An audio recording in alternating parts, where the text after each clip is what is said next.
it's always going to come down to mindset. It's always going to come back to people believing that the world is doomed and so they can't do something. Yeah. But I said to you, I don't believe that no means no. So if someone tells me, oh, I can't sell this because of the cost of living crisis, then I'll be like, go and look on the roads. Go and look on the roads. Not everybody's driving the cheapest car. Some people are driving the most expensive car. So the market is the market. You just have to work harder.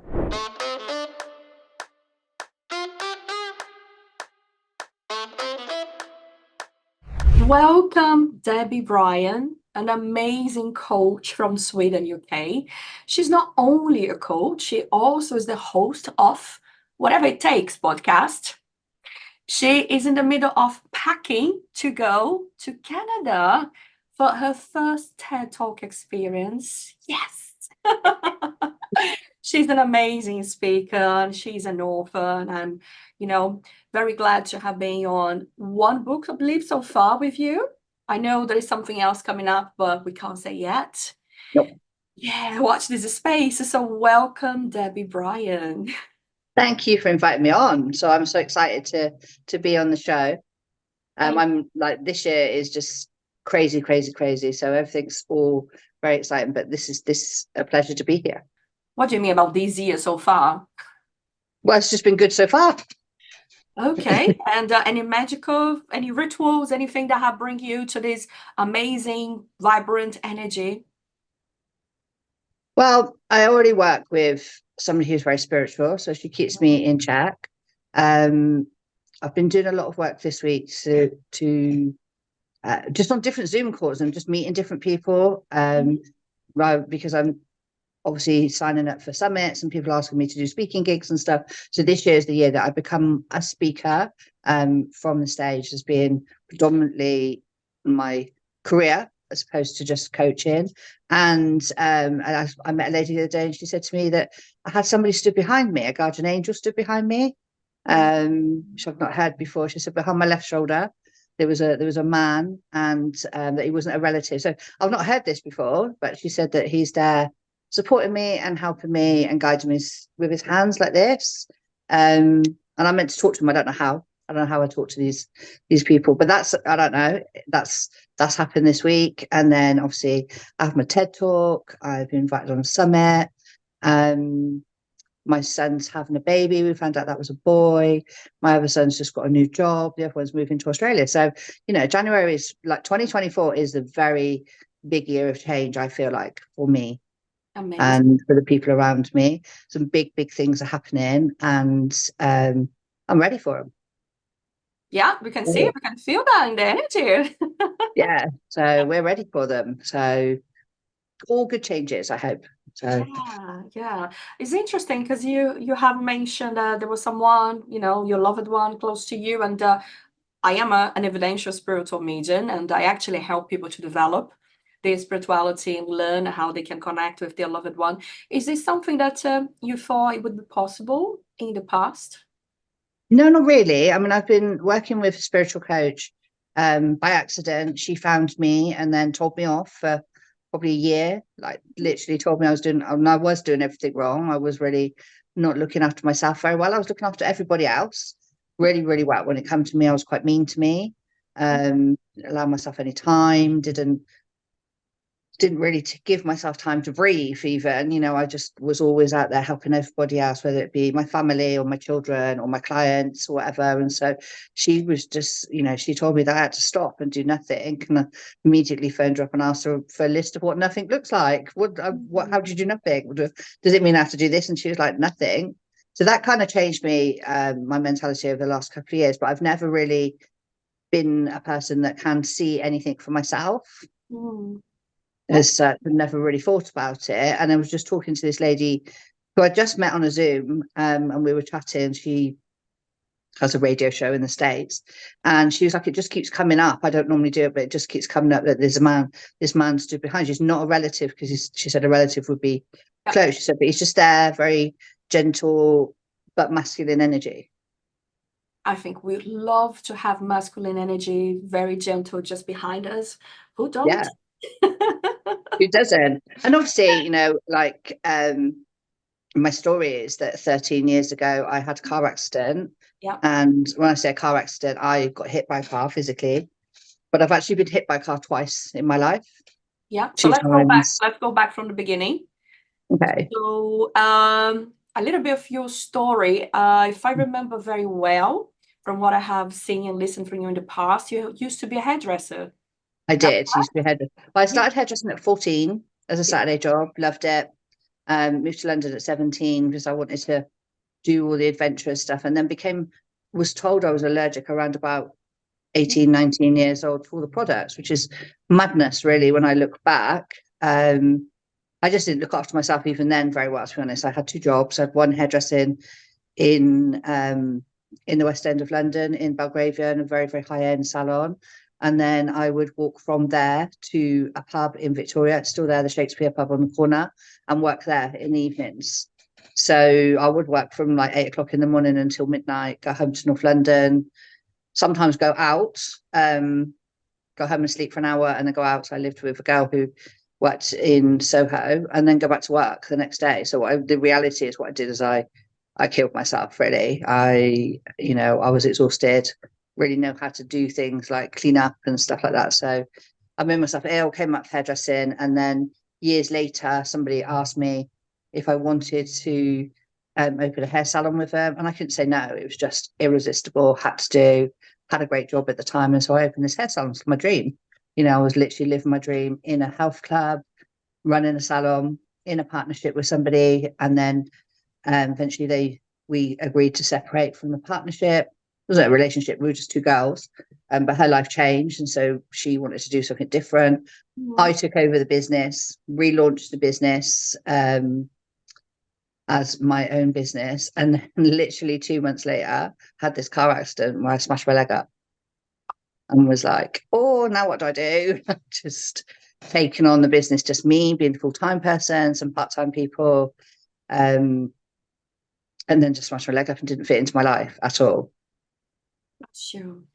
Wow. But going back to your question of like whether I had somebody looking after me or not looking after me, again, it's not something that I would call myself, like, for your listeners, I don't know if this is a term that would sit okay, but I call myself very woo curious. I'm not very good on the woo stuff, but I'm very curious about it. I'm always like, okay, what does that mean? How does that work? What does it do, type thing, but not knowledgeable enough to call myself anything skilled in any way, shape, or form.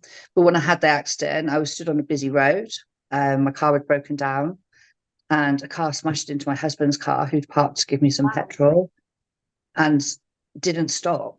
And so for me, the dual carriageway was this way, so a 2-lane road, this way really busy, and this side was where I thought the car was going to go. So I was trapped.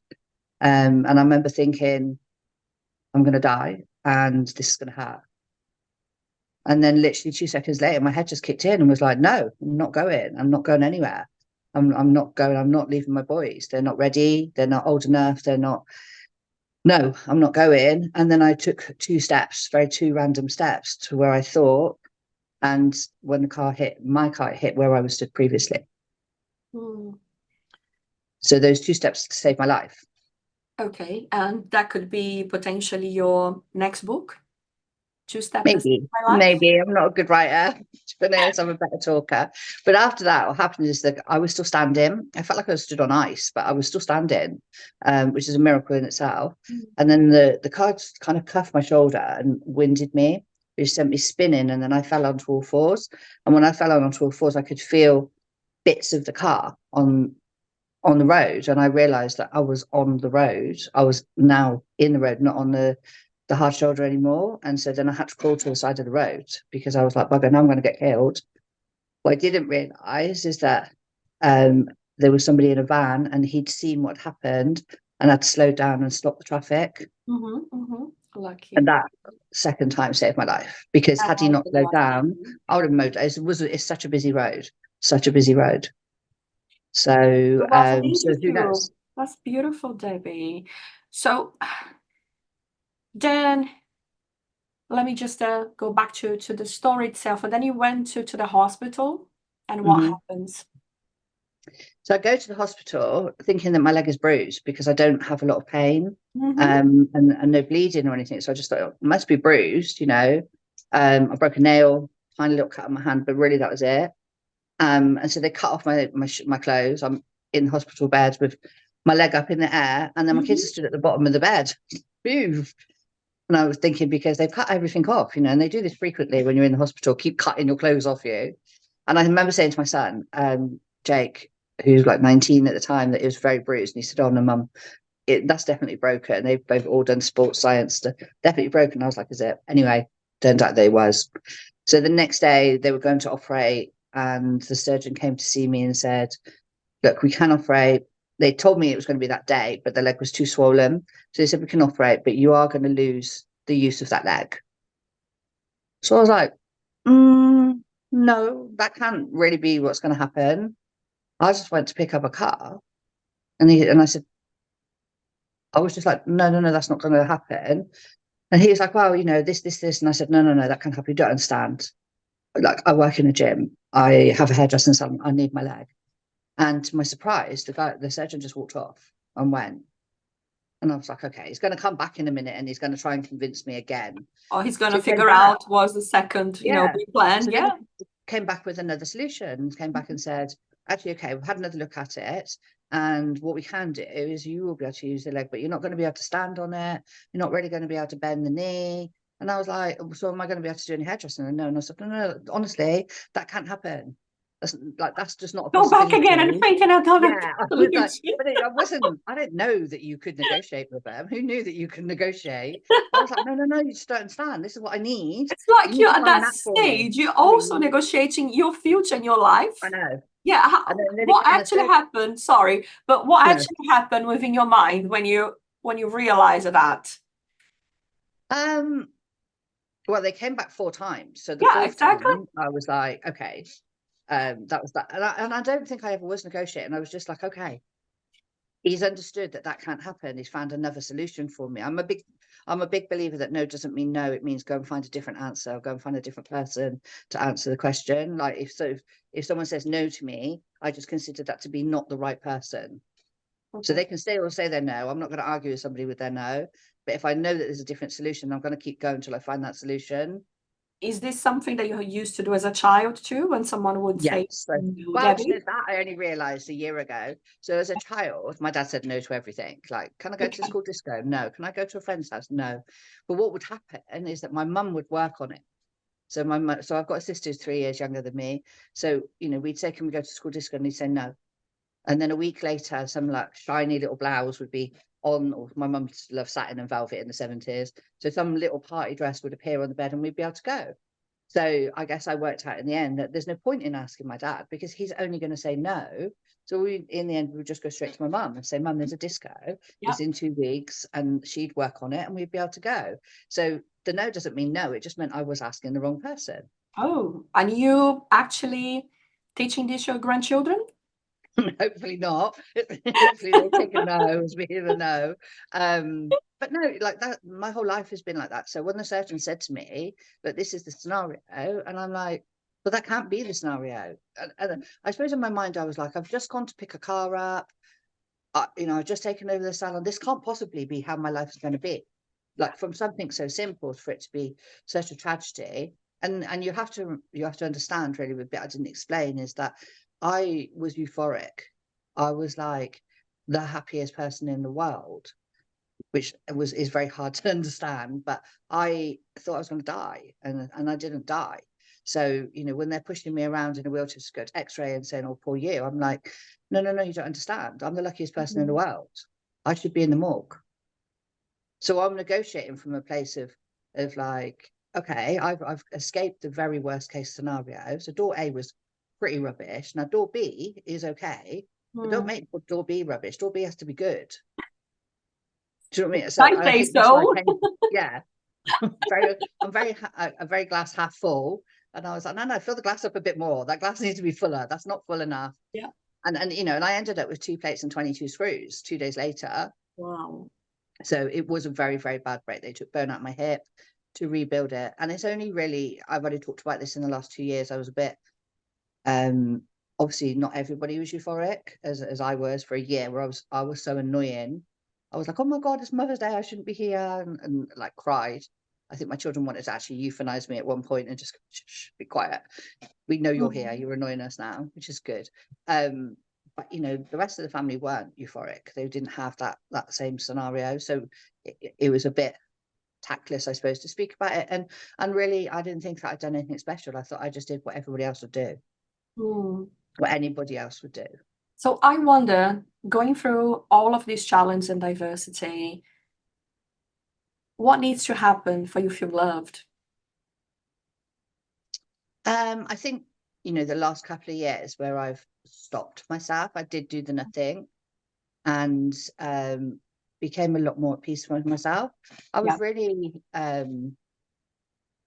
not really good at vulnerability, very independent, very look after myself, very, if people are not going to do it, I can just get on and do it, which is great in business, but isn't very good, I suppose, in your life, to always be the person who does everything, because then people let you do everything and expect you to do everything. And so you're in this vicious cycle of like, of course no one's going to do. I mean, I was a terrible patient. I would chuck stuff from the fridge to the worktop because I wasn't patient enough for people to come and do it for me. So I would get a bag of chicken out of just throw it across the room, because because I wanted everything. I wanted people to know automatically what to do, but of course they didn't, because I'd done it all before. So, you know, there was, whilst I was euphoric, and whilst it was, you know, a lot of the time I don't talk about the really deep stuff, the very day-to-day stuff of, you know, not being able to go upstairs. 6 months I couldn't go up the stairs, because the first time I went to go up the stairs, I fell back down and ended up standing on my foot. So then I went on my bum up the stairs all the time. And then if everybody was out, we only had bathrooms upstairs, so I would have to stay upstairs because they didn't trust me to come back down the stairs and up the stairs and stuff like that. So there was a lot of like pain and suffering, but overall I tried to run the business. You know, my big thing was, how do you run a business when you can't stand up, when you can't drive, when you can't. So, you know, I had to suddenly work on the business, not in the business. And actually everyone tells you to do that, and it's true. It's what we did better. We did better without me. My ego was such that I thought I was the only person that could stand behind that chair. Absolute rubbish. Lose any customers at all. In fact, we made more money without me doing the work, and that would never have changed. What have you really learned about yourself at that stage, with all of those limitations, frustrations, and you still figure out how you could be just yourself and a business owner? I don't think I did learn them, Marcela. I think I did. You know, before the accident, I'd been very physical. I'd been doing classes. I would run. I would go to body pump. I would cycle to work and just be really physical and swim 100 lengths and stuff. And what happened with the accident is I don't want to be a victim. I don't want anyone to feel sorry for me. So that part of me. So when you go back into a gym and you can't do any of them physical things, and you can't stand behind the chair in your business, you can't drive, you're having to get taxis everywhere. You know, laptops 13 years ago were a bit bigger, so you're trying to have a laptop and a bag and I was on one leg. I was non-weight bearing. So what that means is you cannot put any weight on that leg. 6 months of just standing on one leg, not having one to do. So my balance was out, and it was just a nightmare. But when I'd go into the gym, no one knew what to do. I mean, these are people, if you've ever been in a gym life, that's the life. You know, everybody there is either going to a class, running a class, or skiving in a salon because they don't want to go to a class. You know, you've got a night out. They talk about squat weights is very, very inclusive in that particular lifestyle. And at that time, most of the people I knew were there because it was a beautiful health club, 5-star. Families were allowed to go there, indoor pool, outdoor pool. So I go down there, I didn't fit into my life because I couldn't do anything that I previously had done at all. So there was a bit of me that started doing the business stuff, and obviously the business stuff started to do better. And that grew, you know, like we were probably only turning over about 75,000, small salon, to 2 years later turning over 500,000 in 8 months, because I went bigger and bigger and bigger. So this business side of me really, really grew. But the physical side of me, I just locked it in a cupboard. As far as I was concerned, that was dead. So I just became this business person because that's the bit of me that I could still do. And the bits of me that I couldn't still do, I just left. I just left them. And so I didn't feel like I was suffering. I didn't feel like, I just felt like I had this conviction in my head, and I'm not really a person, it might have come across by now, that doesn't follow rules. I think rules are fantastic, but they're for other people, not for me. Yeah. So exactly. But I believed that if I did everything that they told me to do, the physio and the doctor, that I would get back to where I was. So I did everything. If they said bend your leg, in fact I did, bend your leg, bend your leg, bend your leg. Even if I was crying with pain, I would bend my leg. I did it so much that when I went in and they were like, bend your leg, like amazing. Now straighten the leg. Couldn't straighten the leg because no one told me to do that. No one told, literally, you could put your fist through the back of my knee. It wouldn't straighten. So they're like, oh, now you need to straighten it. So I did that and did that and did that. And then obviously in the July started to walk a little bit again. And thought, oh, great, now I can start to walk. Now I'm back to normal. And it still just didn't. It's still like the goalpost moved. I would try hairdressing my leg with balloon. I had a metal brace on, and it would just swell over the top of the brace. And I was trying to hairdress, and my friends were like, you know, don't knock yourself out, but please still do my hair. And so I'd work till 3 o'clock on a Saturday, come home and crawl up the stairs and go to bed, just to elevate my leg to try and get the swelling down. So they got better from really bad, but didn't get wholly better. But I just still believed if I kept going that I would get better. You know, when it first happened, I thought 6 weeks, break your leg, 6 weeks in the cast, back to normal life. That's all I knew about a broken leg. So this was a real learning thing for me. So it wasn't really until probably about 3 years ago that I was sitting talking to someone, and I was full on business consultant, 24/7, boring as hell. Probably just talked about business all the time, right? And I was talking to somebody and I said, yeah, but you know, Fit Debbie's gone. And she was like, no. She said to me, Fat Debbie's sitting on Fit Debbie. You need to get her back out of the cupboard. And I was like, no way. And then I was like, but what if? What if I could get some of my mobility back? I've been, you know, don't get me wrong, I tried all the classes, but my mobility is still not great. So I tried to do a class where you're doing press ups, everyone's on the floor. So if you've ever been to like a class like body pump, it's up, down, right? So everyone's I doing get press tired ups. just to watch. Yeah. But I'm doing press ups against the wall. So I'm standing out. When they're doing the squats, I'm doing the squats. Everything I was doing was different to everybody else. And I hated it. I wanted to just do the class and not just, so I just couldn't fit in. And so I was like, I can't fit was in. doing whatever was right for you. Yeah, but it wasn't. And so then I go to the gym and then stuff didn't work. And so I'd swim and I just had put that person as not important. That real me was not important. This business persona was the way that I showed the world that I wasn't a victim, the way that I showed the world that I was still me.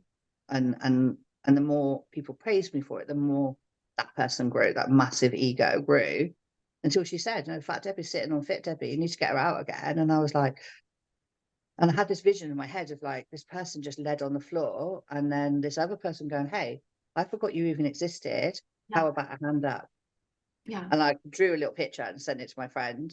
And I was like, how about a hand up? And then in line with that, my friend sent me this thing saying, hey, do you fancy cycling around India? Do you fancy this? And it was a bike ride around India. And I was like, okay, let's see if Fit Debbie can come back. So I signed up for it. And that's when the change began. That's when I started to go. Right. Let's just reflect about everything that you have shared so far. Then we go to India.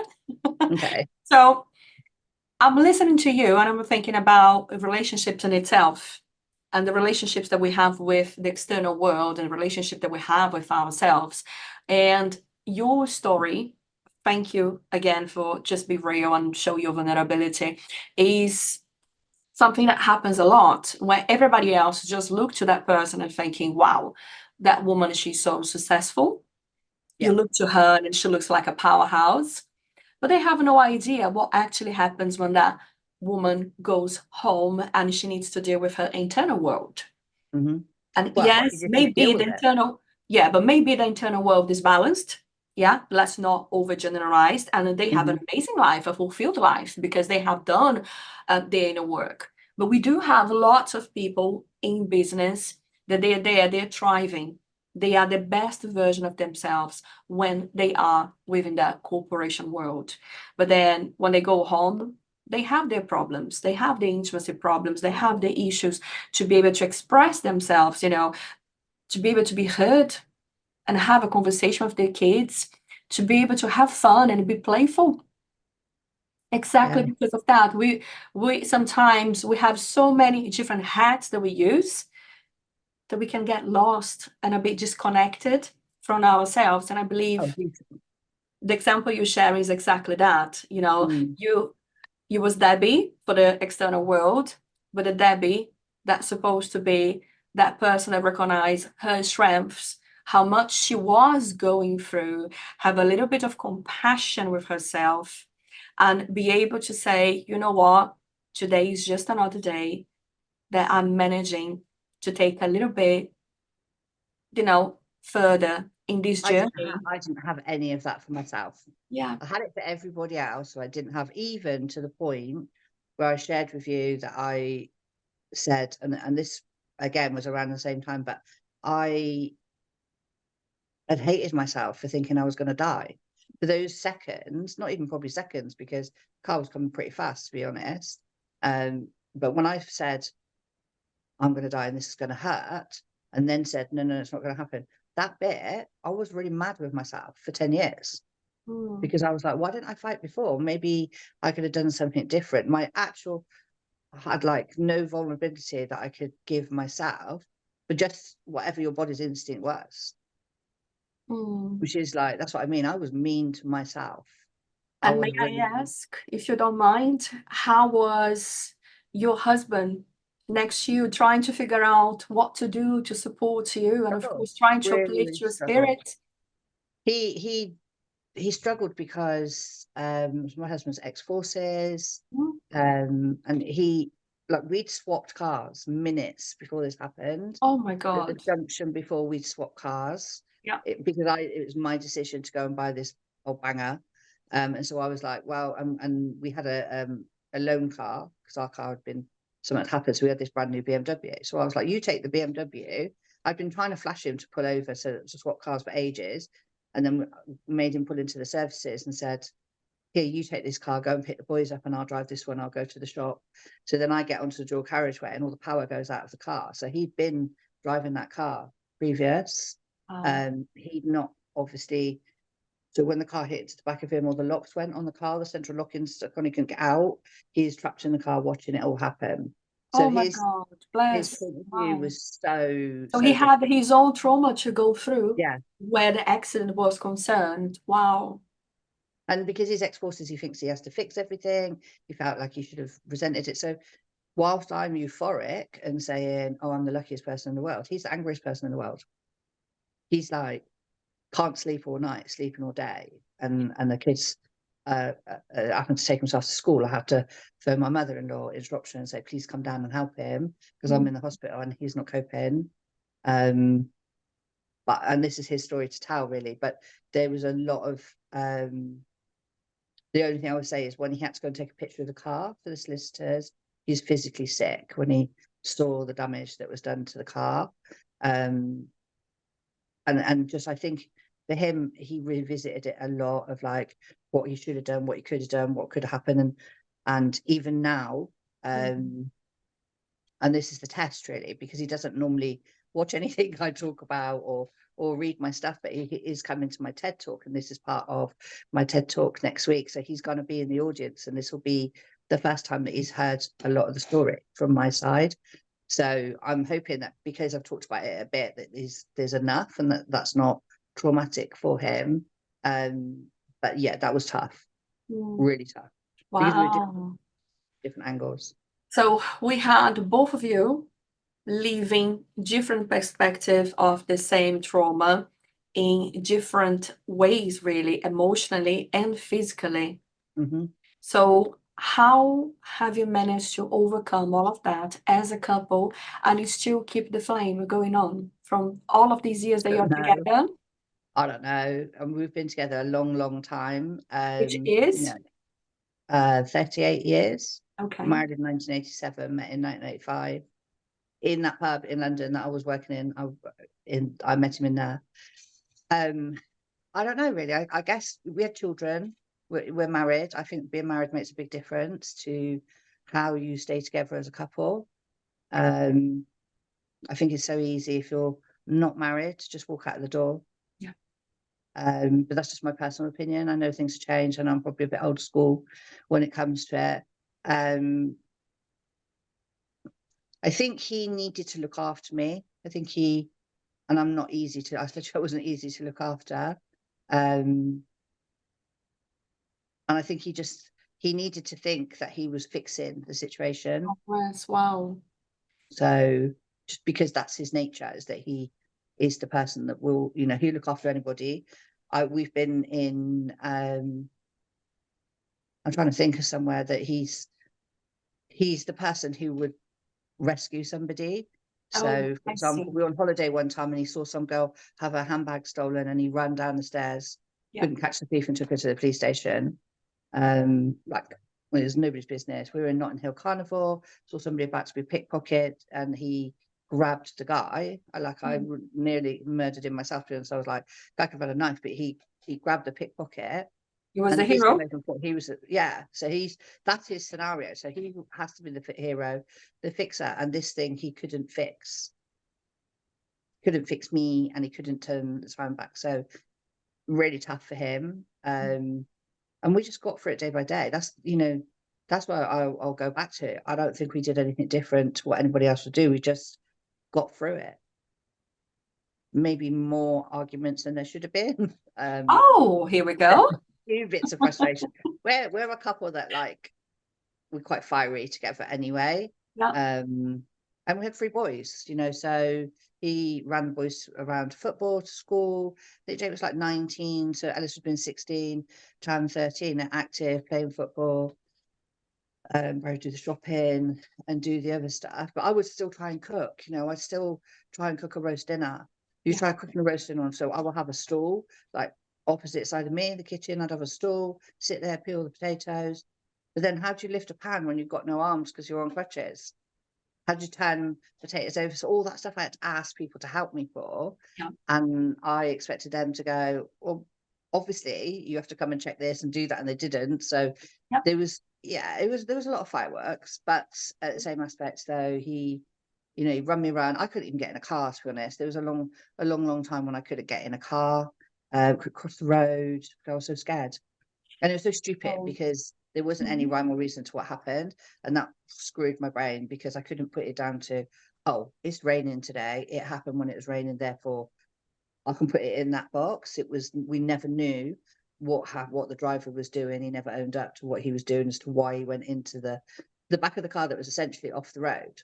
Like he drove off the road. And so, I don't know. I suppose because we had 3 children as a distraction. So you just have to keep going, don't you? Yes, you do. You need to make things happen, especially because the kids are just trying to figure out the things for themselves too. Yeah. And they've had a trauma too. They get told, okay, well, your mum's just nearly died in the road, but it's okay, she's got this, and they're watching me struggle and having seen me as being a business owner and this, that, and this person who could do everything, because you're a hero at that stage. You've got children, they think you're amazing at that stage, and then all of a sudden I'm this person who can't even get up the stairs. So, and I have a strong belief that in each relationship only one person will fall apart at a time. Okay. Well, in our that's a belief that you have. Well, only one of us can fall apart at a time. So if one of you is really struggling, the other one needs to be a bit stronger, and then vice versa. So that kind of, it takes it in turns. And there was a time, like, I never talk about this, Marcela. You're a good interviewer, but I had a miscarriage at 25 weeks in between my second and third child, and I completely fell apart. Completely and utterly fell apart, and my husband was there. He he did everything. I was a zombie for quite a while, and at that time he supported me, and he just did everything, and it wasn't even a consideration really for him for what he'd gone through. So I just think sometimes you have to pay that back. So If you he's don't mind struggling me at his to strength. ask, what was the sex of the baby? Boy, all Oh, boys. I know. boy. Wow. Yeah. So I had a coil fitted, and I got pregnant with a coil, and then I got a kidney infection, and my body rejected the coil and the baby at the same time. Right, let's talk about some more uplifting things. Let's talk about sex. So from baby to sex, I like the seed. No, wow. Okay, I just think it has been a little bit traumatic. You know, this first part of the interview, we need to just change a little bit things, because life is always made of choices, and it's so important we choose to laugh sometimes of what has happened and put that beautiful smile on our faces. But let's talk about an article that I have read about you, which says, I was right to trust my intuition. So tell us how this is related to sex. So this is an article. So all of my articles are business, but this one is the one I thought nobody would read. I thought no one will read that. It'll just be a little paragraph. Turned out not. So this is Woman's Own. So I had a journalist last year from Woman's Own that was put in touch with me, and it was all talking about sex on the first date and whether you agreed with it or whether you disagreed. Yeah. My husband was a one-night stand, so I went out with him. We were in Victoria. I lived in North London. He walked me home, and that was that. He's still here. He's just hung around ever since, realistically, waiting to know when the next bus is to go home, I think. But he was a one-night stand. So I think dating's so different now. That's the difference. That's what I tried to say in the article, is like, yes, at the time I trusted my instinct, and he stayed over my flat. And then obviously we got married, and we've been together for a long time. Would I do that now if I'd find him on an app or something like that? Probably not. Oh. Probably not. And it turned out actually he'd come in. So the pub I worked in, it's quite funny. So the pub I worked in, so where I worked in the daytime was pure tatler. You know, the ladies that got dropped off by their drivers, the Saudi princesses, that you know, the American stars, Anthony Andrews, who was the woman who owned Liberties. This is where they came to get their hair done. So I literally would one end of the scale, and then in the evening I'd walk from there and go and work in this pub. I wasn't even 18. I told them I was 18. I completely blagged it. I was only 17. And I worked in this pub in Victoria that had plastic glasses and was really an army pub. So in the daytime, it was a commuters pub, but after 6 o'clock, it was an army pub. And I swore that I would not go out of any of those, because they just, you know, they're army guys. They were just out for whatever they could get. So he came in and asked me to go out with him on the day before the Live Aid. So that's how long ago it was, on the day before the Live Aid concert. And I just said no. And he went off with another girl, and that was that. And then I think that was June. And so then September, he came back in, but he came in at 5 o'clock, and he had a suit on. And his real terrible chat line was pint of lager and what you're doing after work. And I was like, have the drink, but you're not going to get anything else. But I thought he was a commuter. I thought he wasn't a soldier. And so he was really persistent, on and on and on. So I agreed to go out for a drink on my break. It's like a 20-minute break in Victoria. So we went to Burger King. I had a Whopper. You know, it's like the messiest burger that you could ever eat. You don't, like, Nothing romantic at all. Yeah, nothing romantic whatsoever. Like bits of pickle hanging out, and so I had that, and then went back to work. And then he invited me to the cinema. It was Monday night. She said, "You want to go to the cinema?" So we go to Leicester Square. So after the pub shut, by then I'd realised he was a soldier. Everybody went to the Wimpy, and would have stuff there. And then we went to Leicester Square, and it turns out all the cinemas are shut on a Monday night. So I was like, "This is not really going very well, is it?" So and I was freezing, so he gave me his jacket, and then we walked along. I can't remember what road it was. One of the main roads, and he went in and bought me some flowers and bought a bottle of wine, and then we went back to my flat, and then that was that. So he works quite hard. That's it. And it's lasting 38 years with all the there's a challenges twist. that you have been through, and now, you know, the grandchildren. Yeah. Wow. I mean, I was young when I got married. Because he was in the army, he'd moved to Northern Ireland. The only way we could live together was to get married. So I got married, and if I'm honest, I got married, and I was like, if it works, it works. if it doesn't, it doesn't. Some of my family were like, it won't last a year. And that it won't last a year was a real good sticking plaster, because whenever things were going a little bit tricky, because I was transported out of my life, I had to go and live in Northern Ireland, never had any restrictions in my life, and all of a sudden it's like, you can't go here, you can't do this, you can't. It was really weird life. And he's obviously in Northern Ireland, and they're getting bricks thrown at him and being spat on and all sorts of things. It was quite a, I suppose I was pretty naive about what I was going into, really.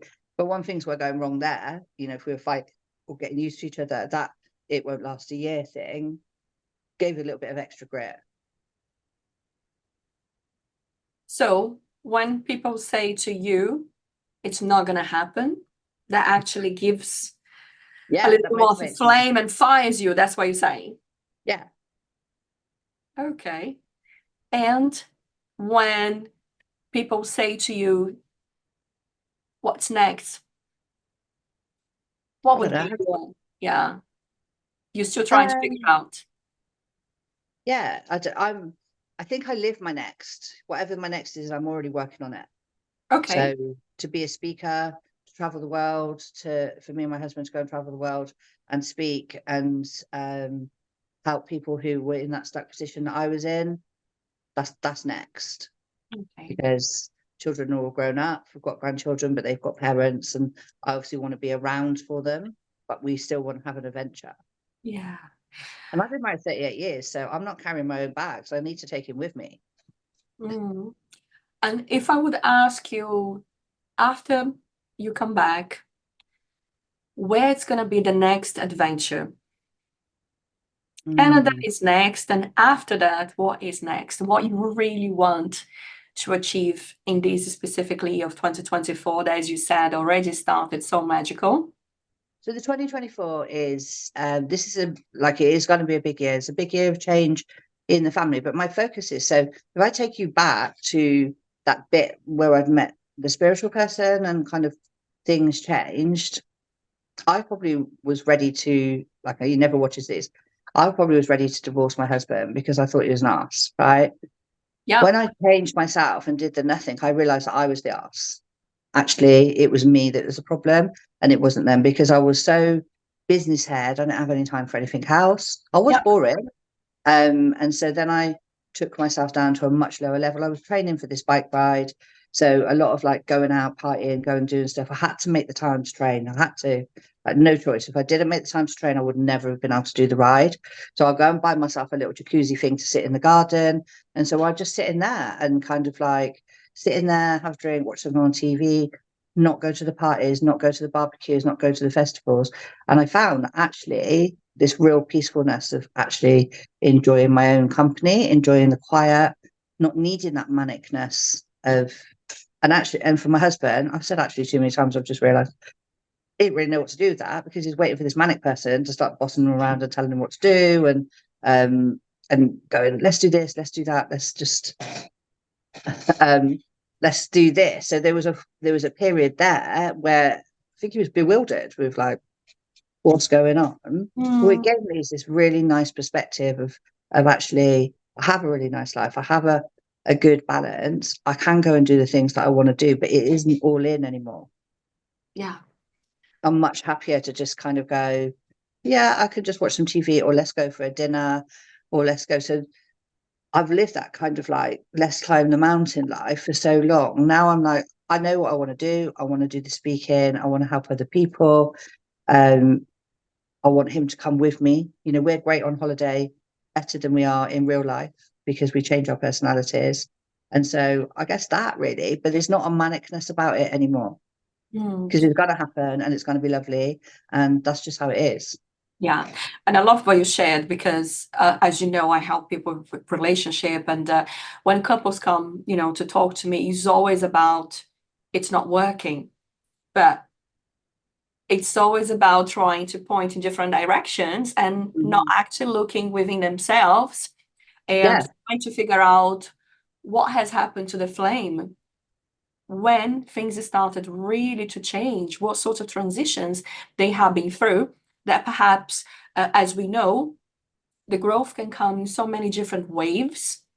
And when Yeah. two people are within that relationship and, you see lots of things are happening for one, but not for the other, then they start thinking about, okay, I'm actually grieving and I'm not noticing.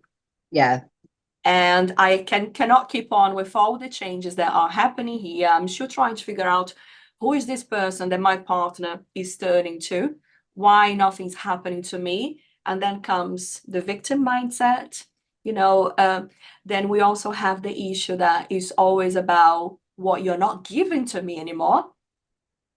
So that's where so many different arguments start, and as you said, you was really good arguing in the past too, and I can see that it has changed it. Yeah, exactly. You have achieved that point of maturity within the relationship, but also within the relationship with yourself, and you found that peace within. And also, like, I only really discovered, I told you, I'm not good at all this like touchy-feely stuff. Ask me about profit and loss and stuff, I'm great, but the other stuff I'm not. I only recently even discovered this whole masculine feminine energy. So I think I never sat in the feminine energy. I didn't ever, and I've just said to you, my husband needs to be a fixer, needs to be the hero, needs to look after him, and I wasn't sat in an energy where I even allowed that. So what was he meant to do? Like, what was the job for him? And in the beginning, so you asked me before how we handled that. In the beginning, his rescuer hero thing was looking after the kids when I couldn't.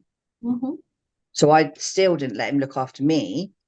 I would look after me, but he had the children there to look after. But then, one goes and gets a house, one goes and does something else, and they become more independent. There was times when he would come in from work and I'd be like, I'm not really sure. Like, he finishes work really early, like 4:00. So he'd come in from work and there would be nothing for him to do. So he'd just say to me, do you want me to go to the shop? So then he'd go to the shop, because it was just something to fill that time up. Whereas that would have been school runs, football, running to their friend's house and stuff like that. So he still had that role within the family. And then they started to go. So then that role was not there. He retreated into himself. I became more busy with the business, made myself too available, had some, I did what everyone tells you to do, go and get a 10, 12K, be a coach that earns that a month, but that doesn't come with lots of days off or lots of time off. You're available all the time, so you have conversation, and then the phone would ring and it would be, oh, sorry, I've got to take this course, dismissed. So it's only now that I can sit in this feminine energy, not all the time, but I can sit in it a little bit, that I can go, do you know what? Yeah, look after me. Look after me. I'm going to enjoy this. I love it. If you want to get me a glass of wine and you want to go shopping, you want to cook for me, let's just do it. Well, in the end, in a way, I hear you saying that, but in the end, the way I like to see is just finding the balance between giving and receiving, and appreciation and gratitude, which is something that you also have struggled in the past. Yeah. So let's talk about your 360 kilometers tour across India. Just share maybe one fun fact that has happened. One fun fact in India was getting chased because my shorts, I have a tummy, doesn't matter where it's gone. So I had my cycling shorts on, and your clothes just don't behave in India how they behave when you're training here. I don't know why, they just don't. So I had these shorts on and we're cycling along, and I had a pair of shorts that just wanted to roll down. Oh dear. They're fine in the UK, but they just wanted to roll down. Anyway, I kind of tucked my t-shirt in, but I went to go through this village, and the boys had just come out of school, about 10, 12 years old. And as I went, my shorts rolled down, my belly fell out, and they obviously have not seen a white belly. So they thought that was hilarious and started laughing and chasing me with their phones. So I pedaled through this village as fast as I could, trying to pull my shorts up whilst they're filming me, taking pictures. And I had one other lady that was with me. And when we got to the rest of the group, would stop for a break. When I got there, and she said she's just been chased. And they're like, no. And I was like, no, honestly, I've been chased somewhere on TikTok. That is there. If anyone ever finds it on TikTok, don't send it to me. Actually, I'm going to say don't send it to me. But that somewhere was on TikTok. I swear to God, yeah. I think that was probably the funniest. The others was we went over a road, and this guy was stood there, quite local guy, and he was like, this way, smooth road. We'd gone through the mountains for miles. Smooth road, temple, but it was a little bit uphill. We kind of looked, and our guy just like, no, we're going this way. And he was really agitated. And we couldn't understand because that was downhill. We were like, we're going downhill. Why would we go your way? I thought you just wanted us to go to the village. But after a mile, it turns out not to be a road. It was the surface of the moon.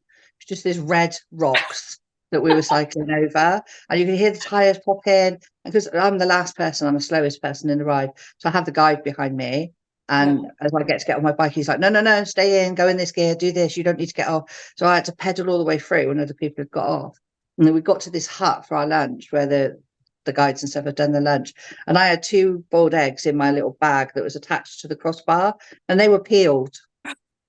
That's how bumpy the road was. They had no shell on them. When you took them out, they just popped out the shell like pop, like that. That's how much they'd been shaken to go. And I thought I took a picture, but I obviously didn't. So it does make me laugh when I have a boiled egg. It just bring that memory back. Fantastic. So when you are thinking about holidays, what has to happen for that special place that you're going to say, yes, that's my destination? It has to just be next to the beach and some. Holidays, I can go to a little self-catering place that's just really simple, little Greek studio, or I can go where we've got our own private jacuzzi and butlers and whatever. We've done the extreme. The difference of what happens, and this is really interesting actually, I do personality type. So at home, I'm very much like very entrepreneurial, very in charge, get this done. My husband is very detailed and half empty. So he's always telling me all the things that I can't do. He's always telling me what's going to go wrong. On holiday, I completely change. So he's like, I call him a club and a spade. So on holiday, I just want the good things. I don't want to work. I make sure that I'm not working. I make sure, especially now, because that's the mistake I made when like the breakdown came. I make sure that I'm in somewhere that is lovely, it's nice people, the location is lovely. And then that's that. I read a book a day on holiday. Rubbish book, chick lit book. Not business, I can't read business books.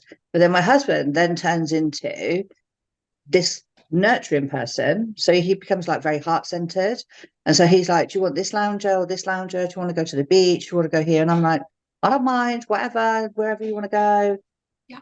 All my control goes. And so we get on like a house on fire on holiday because we sit in these personalities that are compatible. Because at home we sit in personalities that are the worst compatible that we are. So what needs to happen for me for holidays is I need to have lots of them.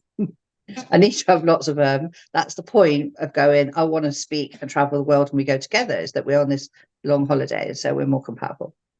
Fantastic. So we are in 2024 now. We had a few sad years for business.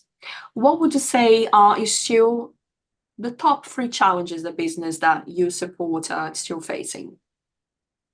So top for me or for like people I'm working with? From the clients that you actually support, what are the top 3 challenges? Okay, so right now is it's always going to come down to mindset. It's always going to come back to people believing that the world is doomed and so they can't do something. I said to you, I don't believe that no means no. So if someone tells me, oh, I can't sell this because of the cost of living crisis, then I'll be like, go and look on the roads. Go and look on the roads. Not everybody's driving the cheapest car. Some people are driving the most expensive car. So the market is the market. You just have to work harder. You have to work harder and understand. So I think the whole noise of everything that's going on is a big thing. I think a lack of consistency is a personal thing. And I think the hardest thing is, I suppose it comes back to the noise really, is that everybody is looking at social media and assuming that everything happens overnight. Yeah. I had a very lucky end of my year. So the end of my year, my visibility, but I worked on this all year, right? So the end of my year, I won an award. I had a best-selling book came out. I had some talks come out. I was nominated for 3 awards. I had a 4-page spread in a magazine. I was on this podcast, that podcast, right? And it all came out in about 2-3 weeks. And people were like, oh my God, you're unstoppable. But that was a year's worth of work. Yeah. And the harsh reality of when all that was coming out, and even my TED talk obviously came out of that day. The day that my TED talk, I got the email from my TED talk, I'd been to the hospital. My mum was in hospital. She had a constipation that was so serious that she'd had for 6 months. And she'd lost her mind because of this. Apparently is the dealer. She'd lost her mind. So I was having to dress her, take her to toilet, wash her, clean her on that day. My TED Talk email comes through saying, we want to interview you for the TED Talk. And I'm like, oh my God, amazing. So excited. It's something I've wanted for a long time. And I put that on social media and everyone's like, wow, you're having a great life. But the reality of my life that day wasn't. So, you have to be careful to cut through the bullshit that's out there. I will tell anybody that, this was going on whilst this was going on, because that's the reality of what was actually happening in my life. People just want to see the shiny side and believe that shiny side is something that's happened overnight. I'm 56. It's not going to never happened overnight. I've had businesses, I've sold businesses, I've failed, I've gained. That's how it is. Sometimes I've failed badly, sometimes I've won brilliantly. And I think people just have to get real, that you have to be consistent. Being a business owner is hard work, consistent, hard work, put the effort in, play the game, be visible, keep going, just keep going. If you really want the goal, keep going. Don't believe the no's, just understand that a no is about the person you're asking. It's not about you. Once again, I love that. I love the vulnerability. I love that, I can bring my guests and then they feel so welcome to share, many things that they don't share in other places that they go. So let's talk about these 3 challenges. When the client come to you and they are describing, that they cannot reinvent themselves, they have issues with their mindset, and they're believing on so many conspiracies that are out there, let's put it like that. What is that first thing that you do to make sure you can ground them before you actually start to work with your clients? So the first thing I do is get them to talk about themselves, really, to kind of just tell me, we do a brain dump. So we do a brain dump and go, okay, let's get everything on the table. Tell me all the things that are bothering you. Tell me all the things that are going wrong. Tell me if there's anything that's going good. Let's get it out. Then they'll start to say to me, I've got this idea and this idea. And I'm like, great. All that goes on a spreadsheet. Like for me, for any business, what I find is that most people are doing the shiny penny stuff, the sexy, the fun stuff that makes no damn money. And so they're always living quite precariously. So by doing that brain dump, I can see where the skill sets are, what they're really focusing on, doing this, and this, and what they're not focusing on, but actually they've got something there that could be their bread and butter, that could bring in, it's going to be boring. It's going to be a boring something, but it's going to bring consistent income coming in. So we have to establish that and work out why they won't want to focus on that, why they're doing all the other stuff that's more sexy and more fun. Do they really want a business? Because being a business owner is like madness, right? Sometimes I think, why would you not be a person who wants to have a job? Because a job, you can have a don't give a fuck day. You can go into work and you can mess around on your computer playing games all day and you still get paid. An entrepreneur, that doesn't work. You get paid holidays, you get lunch breaks, you get coffee, you get tea, you get people to chat to. You don't get any of that as an entrepreneur, right? Unless you get in your car and go network, or you get on a Zoom and you go network, and then you still got to make your own coffee, right? All of those things don't happen. And there's just something in the mindset of somebody who's very entrepreneurial that doesn't want to do that. So we are mad. There's an element of madness. There must be, but at the same time, we drive our own car. We're deciding where we're going. We're making that decision. So for somebody who's coming to me and they've got lots of problems that they perceive to be problems, they're never problems, right? But they perceive them to be problems. It's like, oh, okay, so what's the alternative? Do you want to drive this car? Do you want to get in this car, get behind the wheel and go to the solution that you want? What's the outcome? Or do you want to jack it in and go and get a job? And 9 times out of 10, they'll be like, oh, no, I don't want to get a job. And I'll be like, okay, then we maybe need to take this a bit more seriously. And you need to stop playing by doing the stuff that isn't going to make you any money, because that's not a business. Yeah. And if they've got blocks there of like, I'm an imposter, I'm not good enough, all those things. I've got an NLP Masters. I don't practice as an NLP Master practitioner solely because that's just not my choice. Yep. But in terms of understanding people, and I don't want to be shoehorned into one thing, you see, but in terms of understanding, the blocks and the beliefs and stuff like that, then that's where that comes in really handy. And I'm a hairdresser. I've dealt with people's problems my whole career. More hairdressers, better counsellors than anything. I've had my hands on people. I know who the children's real father is. I know who this is happening and all the details. I know everything. So I have an understanding of people anyway. So it's just giving them that time to just get all that stuff out of their head. Because when it's in your head, it's quite crazy, isn't it? But when you get it out and start talking about something, it's so much smaller than you think it is. Absolutely. So much smaller. You know, you must have this when you're sharing relationship stuff with people, is what's inside your head. It's just crazy, crazy, crazy. And it builds and it builds and it builds. And then you start talking about it and you're like, oh, do you know what? That's not even the problem. This is the problem. And up pops the real thing. Yeah, well, I agree and I disagree at the same time, because maybe it is the real problem. They just don't know how to figure out how to sort. Yeah. And yes, maybe they're thinking that this is the problem, but they're not actually able to see the big picture and their contribution to the big picture, you know, because it's always about what's happening in the external world. And they start to looking for, okay, it's their fault, their fault, their fault, their fault. But never about, okay, what have I done to allow myself to be in that position where I am just being a victim now? Why things are not happening to me? And yeah, and I can remember I had a friend at the time that kept saying to me, like, when I thought that my husband was the arse and actually it was me, and she kept saying, I don't understand why you're together. What have you got in common? You have nothing in common. You're business, he's not business. And so you surround yourself with people who feed into that narrative and make you feel better. Like, oh yeah, no, it definitely isn't me that's the problem. It definitely is somebody else that's the problem. And so if you take that into when I'm coaching clients for their business, or sometimes their life has to be dealt with before the business, sometimes, most of the time, to be honest, that's where it really sits, is, you know, you're surrounding yourself by people saying, go and look at the newspaper, it's not going to work, cost of living crisis. Go and look at the newspaper, go and look at social media, it's telling you, oh, it's a problem, everyone's depressed, no one can afford to put their heating on, no one can afford to eat, so no one's going to buy my product. You know, you're surrounding yourself with this narrative that back up your belief that it's not going to work. And in this world, there is abundance for everyone. And abundance needs to start first with ourselves, with the way that we feel and how we define abundance too. So what would you say success means to you, Debbie? Wow, that's such a question. Success to me is to be happy. It's not about money. Obviously, everybody wants money. You need money to be able to. Money is a facilitator, right? I want money to be able to do what I want to do. I don't want to go and make a big pile of money and sit on the top of it and be lonely. So that's no fun.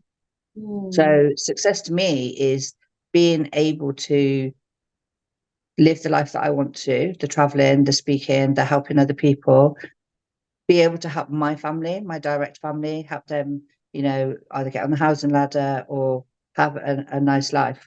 My success is always about helping other people. But now my success is about helping me too. Okay. Are you good in analyze people just looking at their shopping basket? I do that. That was more. It would be terrible. If I worked in a supermarket, I'd never get any work done because I'd be having a conversation. I'm like, that one's single, that one's on a date night, Oh, wow. that one's on a diet. Honestly, I'm terrible. When you're stood in the queue, I'm just like, oh, that one's on a slimming well because there's loads of this in there. Is there part of a background experience to have, you know, your first job was at the pub and then being able to be a hairdresser has helped you to kind of be able to analyze people's behavior from what they actually purchase? If you think of hairdressing, okay, if you come in and sit in my chair, I've got minutes to analyze you. So most, you know, you should have a 15-minute consultation. That doesn't really work in a commercial business. So you're coming in, and within a few minutes, if you think of the physiology of a hairdresser, you're looking in a mirror, I'm stood behind you, I've got my hands in your hair, very likely very soon after meeting you. So I'm literally contacting you, like physically touching you within, and what that does is it gets people to open up. And you don't do it purposely because you're looking at the hair and moving the hair around and stuff like that. But the magic of that is that you're obviously trying to work out somebody's lifestyle. They're saying, oh, I want this hair cut that is, you know, it needs to be blow dried and it needs to be straightened and it needs products on. And I'm like, okay, so what do you do for a living? Well, I'm a shift worker or I'm a nurse and I have 2 minutes in the morning. So, okay, so are you happy that 90% of your day your hair's going to look terrible because you've picked something really high maintenance as such? So you're getting into the nitty gritty with somebody really, I hear really that quickly. all the time. Yeah. Oh, but you're getting into somebody and then kind of like through the process. I mean, my hairdressing clients, I never miss like going home with hair in my bra because I'm very short and I got short arms, so always would go home and there'd be hair in my bra, especially we did a lot of men's hair. But the people, I miss them immensely and was so lucky when I was in the hospital that I always had too many visitors. My clients came in, one used to manage the TV. She switched the TV on for me for free. One bought me pajamas. Then others would bring Marks and Spencer. I mean, the nurses love me because I don't really eat sweet stuff. So when they go, they'd be like, "What have we got?" With Marks and Spencer's cakes and stuff. And I had people that came to the hospital that wouldn't even come to a hospital just because we'd built that relationship with the hair. So I guess probably half of my counselling skills come from there, and a teeny bit from the NLP. The NLP is just a science as such, but I think no one's heard in this world anymore. You could go back in time to a memory of your childhood and revisit that memory. A fun one. Do you have any? Yeah. Gosh. Loads, really. No, loads. I had a good childhood. I had a very party childhood. Very, my parents were real partiers. Everything was like, TV was boring, dancing was better. But I very, very much loved my gran, my mum's mum. And we like, so God, we would be in my grand's house. So when they all got pregnant, or my mum's sisters and stuff all got pregnant, they all got housed like in this council estate. And so they all live really close to each other. And so I'm the second eldest. And then there's another one. And then all of them got pregnant in 1 year. So all 5 sisters got pregnant in 1 year. So there's quite a gang of us. There's only 3 years between us. Yeah. And they all live very close by. So in the summer holidays, I would go to my grand's house and stay overnight and maybe not come back for a month. And we had picnics, and we went to, one of my cousins used to do horse riding. We'd walk to the horse show with our sandwiches and our squash. Wow. And it was amazing. You know, it was just so much fun. So many happy memories, really happy memories. So, and then we were lucky. My dad was a car dealer, so we had boats and we went camping, we had caravans and stuff like that. So had a good childhood. Good fun. Yeah. Wow. Yeah. Sounds like. So Debbie, if I would just ask you, what is the first word that's come to your mind when I say, for example, family? Oh, that's hard now because now I'm going to think of my gran because we were just talking about her. But normally it would be my family, my children. Like if you ask me if a car's going to hit me at whatever miles an hour, it was my children. Okay. Music? Music. I don't know, Robbie Williams, I suppose. Good times. Good times. Because I've been to some of the concerts, so they've been great nights. They've been fun. Sports? Shudder. I'm terrible at sports. Okay. They all watch football. I don't get involved. A niche. A niche. Ooh. A niche would be I don't know, being inspiring, not accepting no. Acceptance. A what, sorry? Acceptance. Acceptance. Nothing really pops into my mind actually, but there's a visual that pops into my mind of just like nature, just nice and calm. Okay. How about spirituality? Learning. Okay. Resilience? Life. That's just life, isn't it? Resilience. Debbie Bryan? Goes back to resilience. Oh, I thought so. Wonderful. It just is, isn't it? You know, things that I think you get to this age. I mean, I'm 56. I did a podcast the other day. Sure, it was a robot that was talking to me. I'm really sure that it was a robot. And they said, where do you want to be in 20 years' time? What does your life look like in 20 years' time? And I was like, alive. I'll be 76. Kind of an NLP question too. Yeah. Yeah. there was a real big gap. So every time they asked me a question, and there would be this dead silence afterwards. So I'm sure it was AI that was Oh, doing wow. the interview. I was like, yeah, I'll be 76 in 20 years' time. So alive on a beach with a cocktail would be good enough. Need more than that. Yeah, it was like, I'm not sure what else. But there was a big silence afterwards. And so I was like, oh, clearly he wants more. And I started prattling on about a legacy. And I was like, I made it up there on the spot. I don't not necessarily want a legacy realistically. I just want to be able to, I just want to have a nice life. I think I've battled enough. I think I've like fought and battled and kind of tussled my way to where I am. So now I just want to have like nice things and a nice life. I don't want to have to keep fighting all the time. Yeah, wonderful. So, as you know, this talk show is about shifts, choices, and laughter. So, what would you say has been your experience in life with these three words? Um, so laughter, Hmm? always looking for laughter. Always looking for laughter. You've got to seek out the fun in any situation. Obviously, we had a funny scenario earlier on where I had a gift that was not quite what I expected, and that made us laugh. You know, you can take that. What was the other two words? I've gone so funny on the laughter now. Shifts and choices. Choices. Look, you have a choice all the time. You always have a choice. You have a choice whether you do something or whether you blame the world. So you either and you can the only person who can make a decision for you is you. And if you choose to let other people make all your decisions, then woe betide what outcome you get, Absolutely. because it won't Shifts. be yours. Shift. Shift. Oh, see, I just see that as shift up. I just feel like shift to me means up, up, up, up. As such. So, and I don't know, maybe I'm getting old. I'm not sure that I want to climb that big mountain so much. Or maybe like an undulating hill Yeah. instead.